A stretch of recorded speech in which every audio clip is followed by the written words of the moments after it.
Kees cosúil gúil muid beo níl arsúla go miniomh ach soort test mar chuir YouTube deire leis an bhaimíocht podcastáil nó vidcastáil nó cabbé anam bhíar agus fágann sin me ag bhain tríalas an webcam nach níl sac am mai se seoig tafadú. Feice muid. Céir atá le feiceáil an seo, well if it hían tá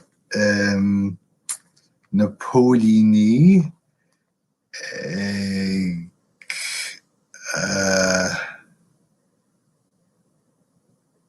feimú mai sin an term as him.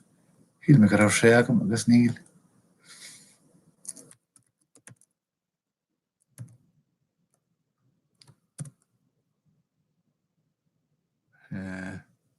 Knigvertíocht. Sin cean dom, knigvertíocht. Ga mé má feanna áil. Ma fin léir ime fanna seo dín, agus lor goime me fin, ga me leiscí.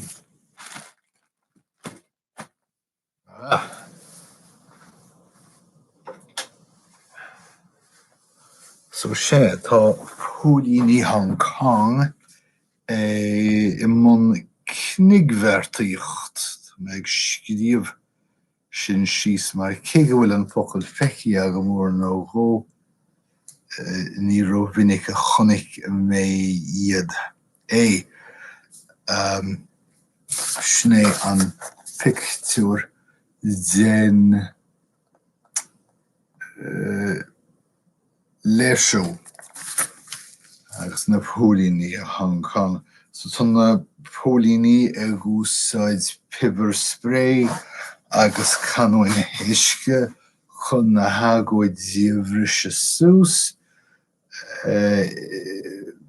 agóid díocht atá bun marall bhile a cheadóch seachad go mórthír na Síne agus rud mar hiiceoch tó mar hiiceoch chéine a chuir an scéal lucht na Saoirse I Hong Kong ach ní leanfaí mé ráile sin, leanfaí mé ráile gnó. Tá Sprint I mun cumasc le T-Mobile nó ag tosú an phróisis ach tá constaich I náid an chumasc seo agus sin iad riant stáit.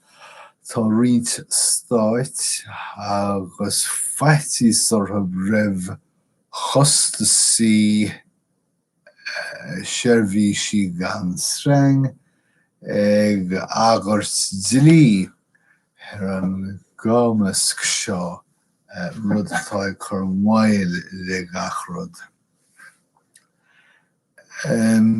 Tá feimionaí T-Mobile agus Sprint ag phrámú an chumasc seo mar chuaigh ar féidir leis na stáisiúntaithe néadú ar an líon 5G agus ar nó is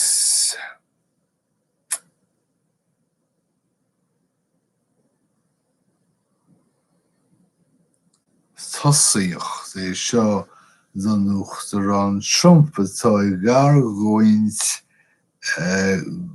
má ghlaachtar go forleathan agus go leithidech leis an teicneolaíocht nithe gur bé ghlach go forleathan leis an teicneolaíocht ceann is na rudaí is rí hábhacht é Diolch na stáitian a dhéanamh beidir Arás an seo snirthir ar na Stát Aontaithe sé. Tá dlíodóirí Albany sin ord chathair nuamhrach go politiúil sa rééis teacht marga chun treisiú le cosaint chios. Is mar is saoil do chách bhí an lá le fada leis na tíornaí talún cháil chuid bhaáit sannaí a rá chosaint císa acu an chosaint sin agus dáirdaí praissannaí dá réir. Bhean ítir an gine seo Albany mar bhua do gníomh tionúntaí.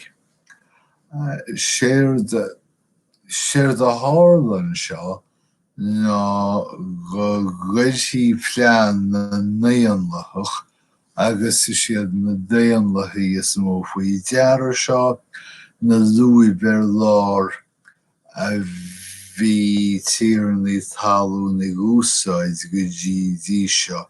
Sin go rá bhealach éalathe acu. Agus ceann goil tuileadh seo tá díospóideacht ag leannacht de raibh faoi héagóir. Nis, ní haíonú go bhfuil Donald Trump agus Joe Biden in aircha chéile. Baraíonn Joe Biden ar féin mar an tíorthóras láidre sa slua do hanam nuachán na huachtar an fórsaí réanlathaí don Uachtaránacht. Nílach ar thuaidh amháin ag na poblachtánaí Donald Trump agus dá réir sin tá sé tacaí chun chuimhis chur sciormis. Go bunúsach thugad an bheirt le fisadí bhichéile go raibh siad sé sin dúirt ceann dhíobhann chinile go raibh sé neamhí naime mídhíriú nach neamhí niúil.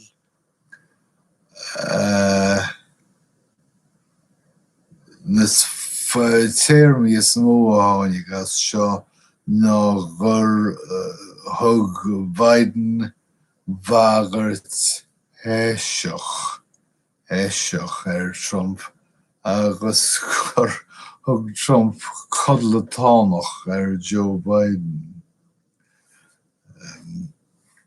Dá meach peann dearg agam ach níl.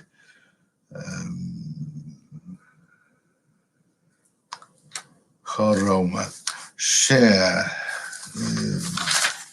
tá plé ar tinte sléimhe sé sin losca sléimhe i California. Bhí ceann mór á thallmhór i Butter Valley, California. Tine a chuimsí chundaithe hamadúla agus a chorúfás ar California trí scálan na tine. Tugtar le fios gur eascair an tine seo as ranchero, bhfuil béarla nó gaeilge sin an tine agus ag búla casúr le in gáirdín chúil. Níl is sagum cé chonas is diatach sé nead foisi a díú lei sin nach binné a phlean.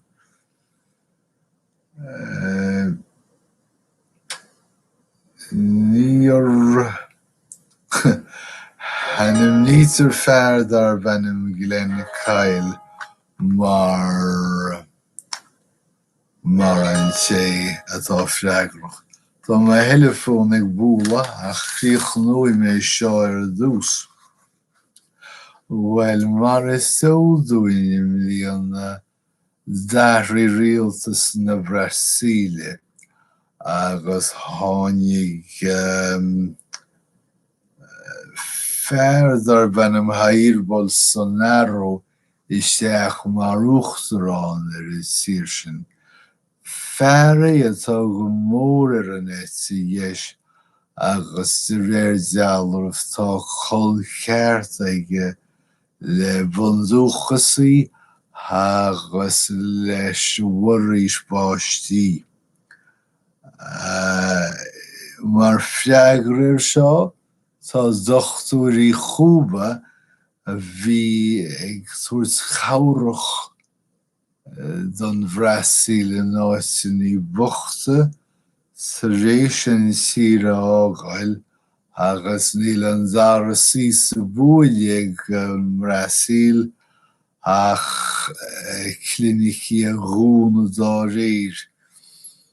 Tá siad an scéal seo in Embu Guasú sa Bhrasaíl le chathaoireachtaí pleisteach a snásta ag folamh i Glinic Poiblí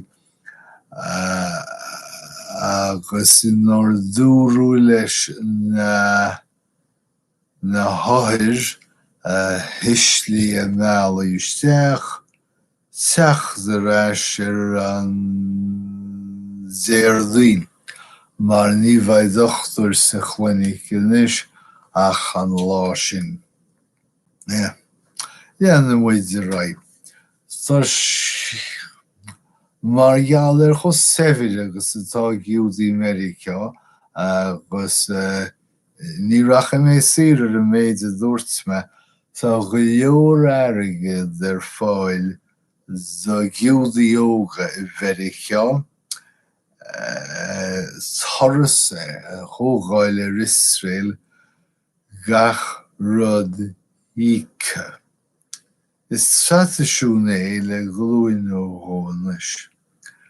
Ach feicimid rís an agal giúdach as America ag tógáil an toras Birthright Israel agus ag siúil amach mhaith mar thagóid. Ní thuispáintear ar na soras seo ach rudaí giúdacha. Ní agus thóg rís an agal an tám amach chuairt a thabhairt ar Shailech Palestínach. Dáil an scéal tá rialtas in Israel, rialtas Israel ag gíoch as na soras seo freisin. Well, tá chur an domhan don amháin ag tosú agus thosa na Stáit Aontaithe le clifa allbhuachach in na téalainne. 30 cúla na náid go sábháil a dtí sin.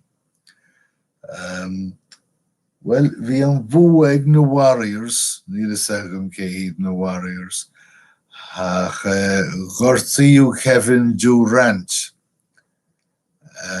Is dócha gur srá clifí táhachtach le seo, bhí seo clifa cúig sa srá, ach is imlóir ríthábhachtach é an Kevin Durant seo, agus ó sé gorta táthar é ceistú chéir dá hárlós sa chéad chluife eile.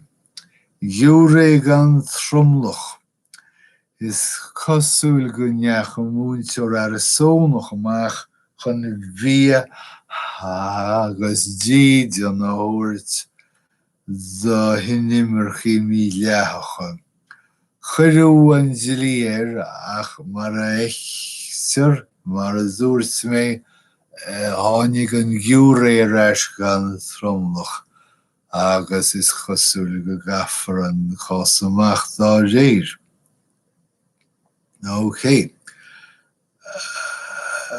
Tá teach na nionadaithe gleannach do Ráile subpoenas maidir le Fiosrúchán Muller. Ok. Máthair an dtíocht. Níl is agam cén dearcha tá agam máthair an dtíocht. Tá agus níl is ag daoine Americá chuiread. Tá bille forrásach le blivrálach is dócha chun máthair an dtíocht íce is stát nó áireach a cheadú ach tá femíní ag séasa bhínáí. Well, tá much to do about nothing, mór an cainte bheag an chúise, siúil nó áireach agus ceangal soléir aige le toghchánaíocht. Ok. David Hockney, an tain rud is féidir mar rá faoi ná go rálaíonn Dorsasanach é, sílim. Tá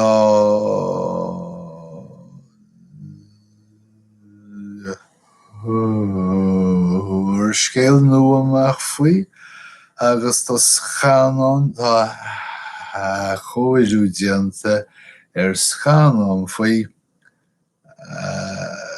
agus leis na rudaí seo tá seanmhí nó bheathaisnéis ealaíne ag athru. Níl is agam céim fáil. Well, an bhí seo chaite fuair 8 mhuinne agus 20 bhás an Danóib. Coréánaí mór chuideacha nuair a chua bhád go grinneal. Muinecha bhuail an bhád faoi bhád eile agus más búin mo chuimhne chuirú an bhád bolig síos. Náid déanam is dearmad mar sin go bhfuil buil faoi cheilt an Danóib fiú, bháilachan. Tá trácht bhád spreachaí ag tar a sóireacht ag tachtú chodaníos an Danóib. Well, tar a sóireacht agus an tín tá síní ag fannacht amach as America mariaal amuidí an rialtas. Agus faoiire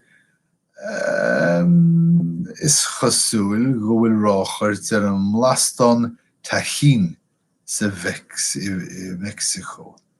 Ach idir an dálín tá sé le láiseach sna stáisiún tá seána siad pictiúína tá róbheag le Spáinse agam daobh leis an Tajín cisialathe. Sin focail bhí cheartlam chuineál is maine mé. Mangonadas.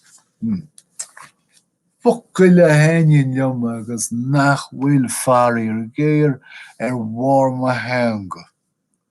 Cuimsí. Rianúil. Ó sé, tá sagam rianúil.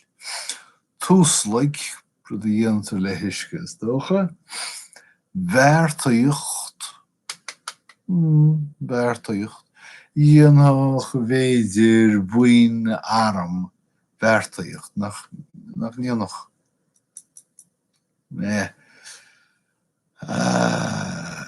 Bainú an chainte nach mais mailim sin mar frás agus tá mé gíre úsáid.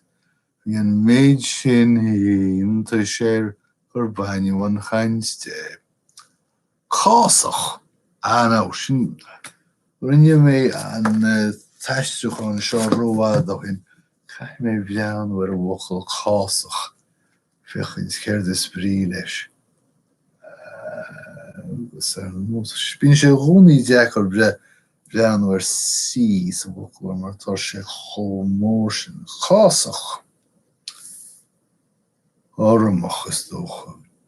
Ormach. Me chun ormach a scríomh síos an seo.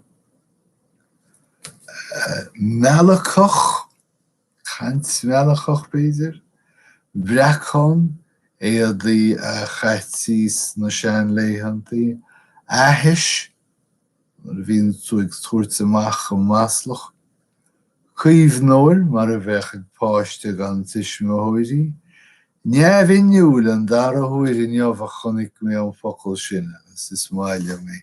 Cnig bheartaíocht. Cnig bheartaíocht is dócha gonne nach na pólíní cnig bheartaíocht ar rud. Sin iad na focail go léir atágam agus sin an tafid go léir atágam díobh. Feice muid an naimhreoí leis an tafid seo. Cáneacha se muise am a ríomhairí imethe le a cholam. Bhfuil muid ag tafadú go fóilí néachar. Seo mé, óké, chuir mé deire le seo agus feice míad céir de Harlows.